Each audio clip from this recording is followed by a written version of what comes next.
اللہ تعالیٰ کا حکم ہوا کہ اے نوح، کشتی میں جتنی قسم کی تخم اور جڑیں ہیں وہ سب زمین پر بو دو۔ چنانچہ حضرت نوح علیہ السلام کو تمام تخم اور جڑیں مل گئیں، لیکن انگور کی جڑ نہ ملی۔ تب جناب باری میں عرض کی، جواب آیا کہ اسے ابلیس لعنتی نے چرا لیا ہے۔ پھر حضرت نوح علیہ السلام نے اس کو کہا کہ تو نے وہ جڑ چرائی ہے، مجھے لا کر دو۔ اس نے انکار کیا۔ تو حضرت نوح علیہ السلام نے فرمایا، مجھے اللہ تعالیٰ نے خبر دی ہے کہ تو نے ہی اس کو چرایا ہے۔ تب شیطان نے کہا، میں لا دوں گا، اور جب لایا تو یہ شرط بھی رکھی کہ جب تم اس کو بو دو گے تو اس کی جڑ میں ایک بار تم پانی ڈالو گے اور 3 بار ہم پانی دیں گے۔ حضرت نوح علیہ السلام نے قبول کر لیا۔ چنانچہ حضرت نوح علیہ السلام نے انگور کی جڑ میں 1 دفعہ پانی دیا، اور شیطان لعین نے 3 دفعہ لومڑی، شیر اور سور کو مار کر ان کا خون جڑ میں دیا۔ یہی وجہ ہے کہ انگور میں جو شیرینی ہے وہ حضرت نوح علیہ السلام کے پانی دینے کی وجہ سے ہے، اور اس سے جو شراب بنتی ہے وہ ابلیس لعین کے پانی دینے کی وجہ سے ہے۔ اسی واسطے شرابیوں کا مزاج پہلے لومڑی جیسے ہوتا ہے، اور پھر اس کے بعد شیر جیسا ہو جاتا ہے، پھر اس کے بعد سور جیسا ہو جاتا ہے، کیونکہ نشے کی حالت میں وہ شرابی کسی کو دیکھتا، سمجھتا اور کچھ سنتا سناتا بھی نہیں۔ تقریباً ہر شے میں اصل کی تاثیر ضرور ہوتی ہے۔ مصدقات کل شیء یرجع الی اصلہ، یہ سب شیطان کے فعل سے ہیں۔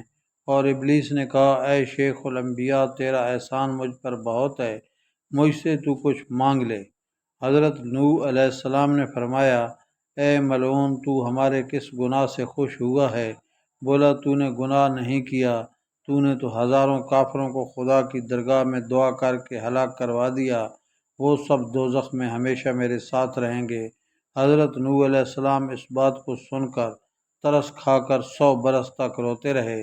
ایک روز حضرت نوح علیہ السلام نے پوچھا، اے ملعون، کون سا فعل ہے جس کے کرنے سے اولاد آدم دوزخ میں جائے گی؟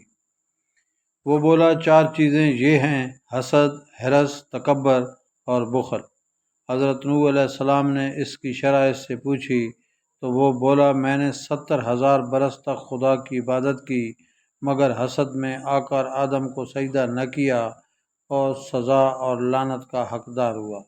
اللہ پاک نے پوچھا، تو نے سجدہ کیوں نہ کیا؟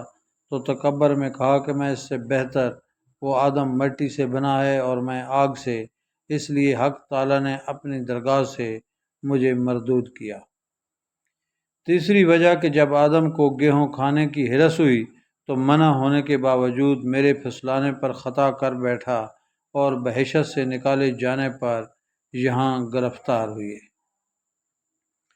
چوتھا بخل کہ اللہ پاک نے بخیلوں پر جنت کو حرام کر دیا ہے، وہ ہرگز جنت میں نہ جائیں گے۔ حضرت نوح علیہ السلام کو حکم ہوا کہ اے نوح، کشتی کی لکڑی سے تو ایک مسجد بنا۔ تب انہوں نے جودی پہاڑ پر ایک مسجد بنائی اور وہاں بستی بن گئی۔ اس بستی کو نام تمانین رکھا گیا۔ اسی 80 آدمی مومن اور مومنہ حضرات نوح علیہ السلام کے ساتھ وہاں رہتے تھے، اور اس کے چند روز کے بعد حضرت نوح علیہ السلام نے وفات پائی۔ مروی ہے کہ حضرت نوح علیہ السلام کی عمر 1400 برس تھی، دوسری روایت میں ہے کہ 1020 برس تھی، اور تیسری روایت میں ہے کہ 1000 برس تھی۔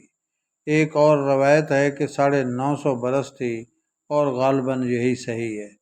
سورہ عنکبوت میں مذکور ہے کہ جب حضرت نوح علیہ السلام نے اس دار فانی سے رحلت فرمائی تو فرشتوں نے ان سے پوچھا، اے شیخ الانبیاء، دنیا کو کیسا دیکھا؟ حضرت نوح علیہ السلام نے فرمایا، مجھے تو ایسا لگتا ہے جیسے ایک دروازے سے گھس کر دوسرے سے نکل آیا۔ حضرت نوح علیہ السلام کی اولاد میں سے سام، حام اور یافس باقی رہے، اور پوری مخلوقات ان کی نسل سے ہیں۔ اہل عرب و عجم سام کی اولاد ہیں، اہل حبش حام کی اولاد سے ہیں، اور اہل ترکستان یافت کی اولاد سے ہیں۔ مروی ہے کہ حضرت نوح علیہ السلام ایک روز سو رہے تھے کہ ان کے 70 کا کپڑا الگ ہو گیا تھا۔ حام کی نظر پڑی تو وہ ہنسنے لگا اور چپکا ہو رہا، اور سام کی نظر پڑی تو اس نے کپڑا اڑا دیا، یعنی درست کر دیا۔ جب حضرت نوح علیہ السلام خواب سے بیدار ہوئے اور ان دونوں کا ماجرا سنا تو سام علیہ السلام کو دعائیں دیں، اسی واسطے ان کی اولاد پیغمبر ہوئی، اور حام علیہ السلام کو دعا ضرور دی، اسی وجہ سے ان کا منہ سیاہ ہوا اور ان کی اولاد بھی سیاہ رہی۔ بعض کا کہنا ہے کہ حام نے سام کو دعا دی تھی، اس لیے ان کی اولاد پیغمبر ہوئی۔ اولاد سام میں سے بعض نے یمن میں، بعض نے حجاز و شام میں، اور بعض نے مغرب میں شہر بسائے۔ اولاد حام نے ہندوستان میں آ کر شہروں کو آباد کیا۔